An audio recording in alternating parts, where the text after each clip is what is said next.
Hello and welcome to Simplified Systems with Sasha. If you're new here, please like and subscribe. If you find this video to be helpful, you don't have to do it right now. It'd be awesome, but you don't have to. You can wait till after you watch it. Whatever works best for you. So, this is part 4 of the ClickUp Automations training, I guess you can say. I really just want to really educate everybody on ClickUp and how to utilize it because I come across a lot of people that they want to use ClickUp or they're inside of ClickUp and they just maybe it seems overwhelming to them or they're just like, okay, I want to make sure that I'm optimizing the heck out of this. So I want to teach you how to do that. So guys, give me some comments on this. See how I'm looking at you? I'm looking at the screen. I think I have to look here in the camera, but I don't. I look here because it's weird for me to talk to nobody. I'm talking to my Logitech camera. Hello, Logitech. But anyways, let's continue. I'm going to share my screen, stop being weird, and go over what I want to go over. Now, today, I really thought about this, and I was debating. I said, okay, do I continue showing examples of automations or do I backtrack? So I think I'm going to backtrack. And I'm going to backtrack for the simple fact of there's something that needs to be done in advance before you can really fully use automations. Almost told you what it was. Um, to their fullest, even in the unlimited version, because that's what I try. These videos are specific to the unlimited version, so I want to make sure that you guys understand how to optimize it as much as possible. So I'm going to move myself. Well, first I'm going to share my screen and then I'm going to move myself over to my other screen. I'll make sure you guys can see. Bam. Good. Okay. Now, something that you have to remember when you are doing automations is any type of automations.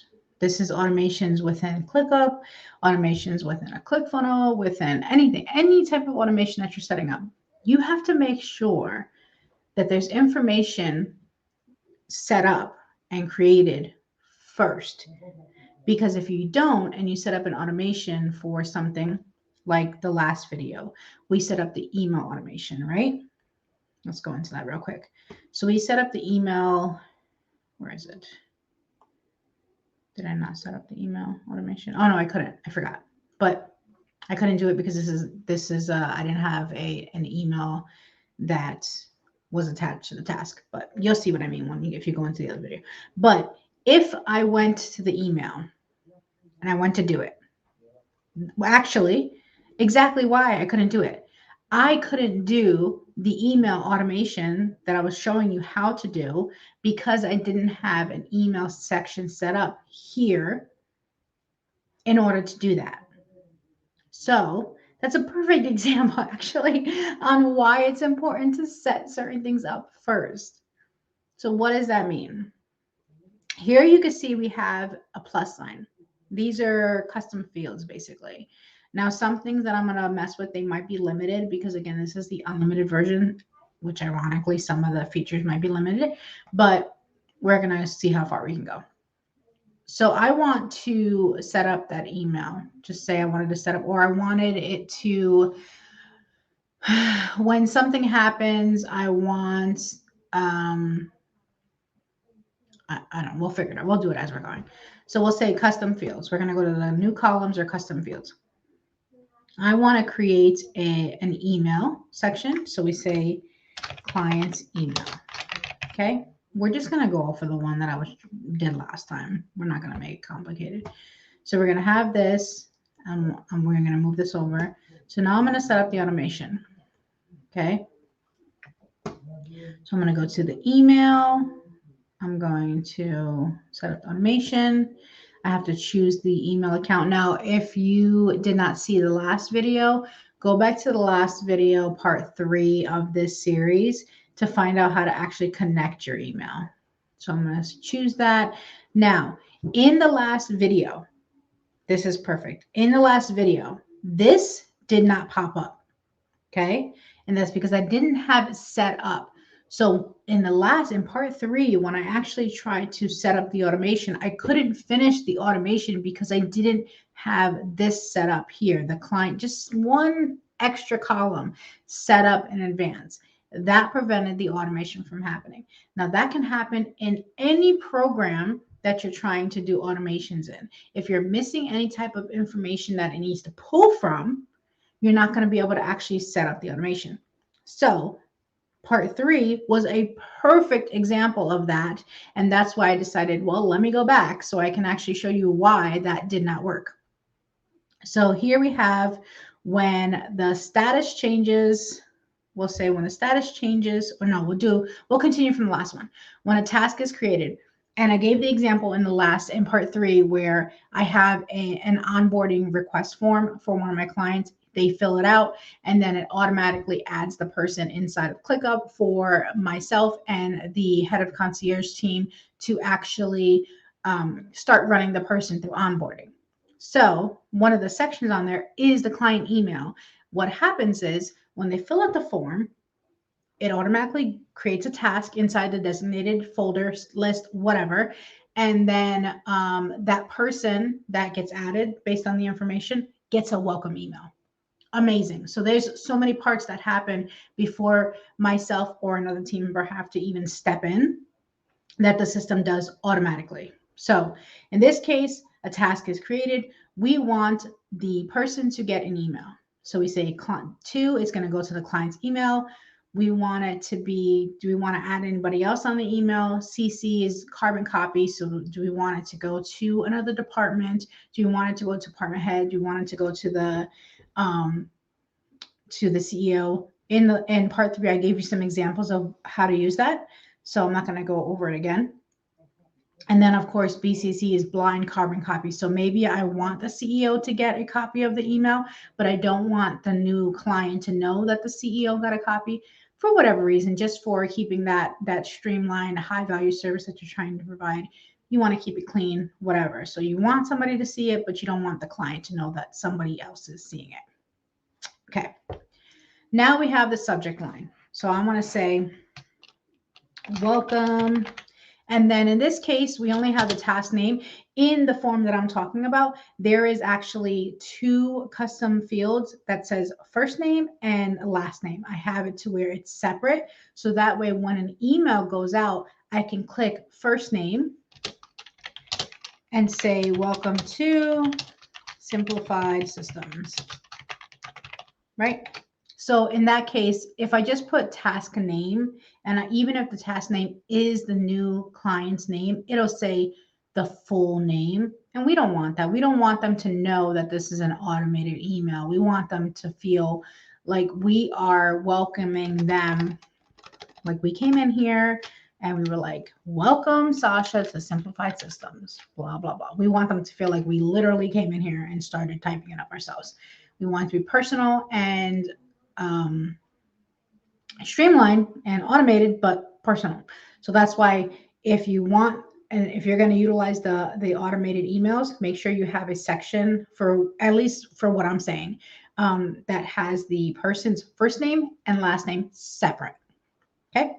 So it'll say, welcome, Sasha, to Simplified Systems, blah, blah, blah, blah, blah. So now we're going to go down to the body. We'll say, hey, again, we wanted to say the person's first name. We want it to be personalized. Welcome to the program. Here is what to expect over the next 48 hours. Okay. And then we're going to give them a list of expectations. Okay. First, this, then that. Guys, this is just an example. Then go here, blah, blah, blah, whatever, whatever. Right. And then remember, we talked about that in order to have preset signatures, you have to have the business level, but we don't have it on the unlimited. That's the purpose of showing you in this version. So we're just going to have our name. Now, this is an automated email, so it's going to pull whatever you write in here. You don't have to add your signature in later. It's going to, since it's attached to the email that you're creating in the automation, it'll always be there. Okay. So, hey, Sasha, welcome to the program. Here's what to expect over the next 48 hours. this, then that, then go here. Thank you. Have a great day. Look forward to talking to you. Whatever, blah, blah, blah, blah, blah. Create. Okay. So let's do an example. So now this person right here, we're going to say, now I have automations already set in here. So a couple of things is going to happen. So once I create this example task, what's going to happen is the assignee is going to be changed and a template's going to be attached. This is not going to activate because this is specific to the due date, but this is going to happen. So I'm going to do that so you guys can see it. Now, hopefully, I'm going to have my email up. I'm going to pull my email up on this side so that way you guys can see. You guys can see what it looks like. Okay, so that's happening over there. So let's create a new task. So we're going to say Sasha. Now, mind you, remember, since I don't have that extra field, it's going to say the full name. So Sasha Figueroa. And then we're going to come here and we're going to go to the custom fields because we want to add the email. And we want to put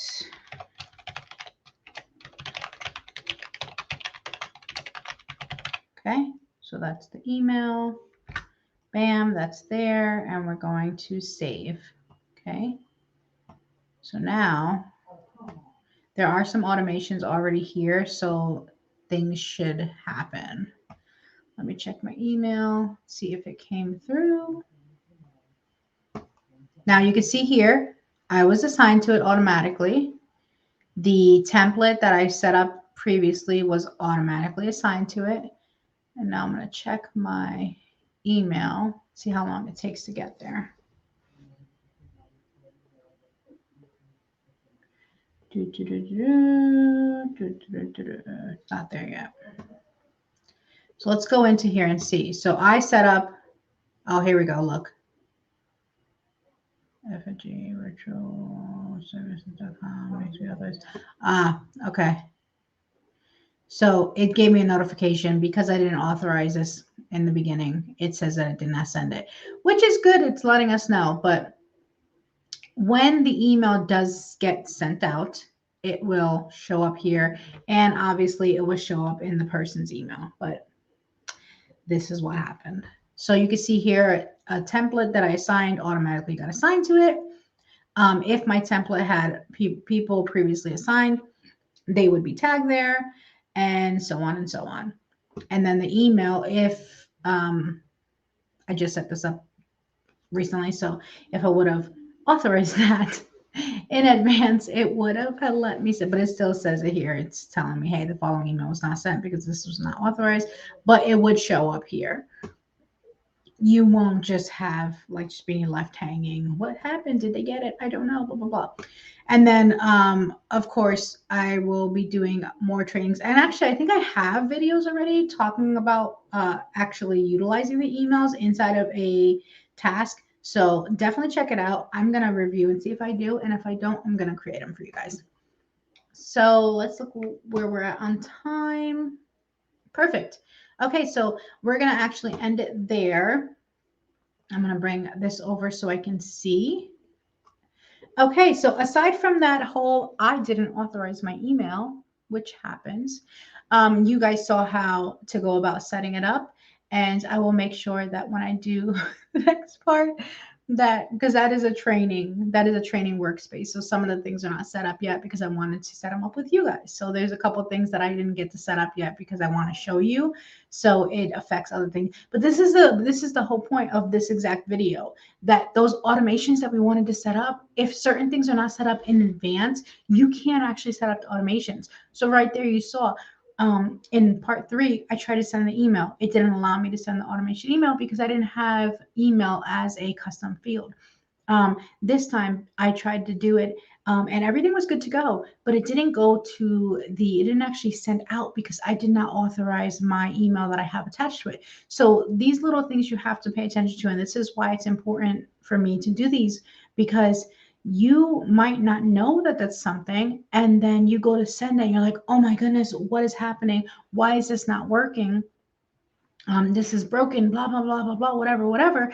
And then you just don't use your project management tool. And then you get behind, you miss deadlines, which in turn can make you lose revenue, make you lose money, lose clients. It just becomes a whole big old mess. So everything that we've experienced in these 4 parts is actually extremely important. And I'm really glad that it happened the way it did.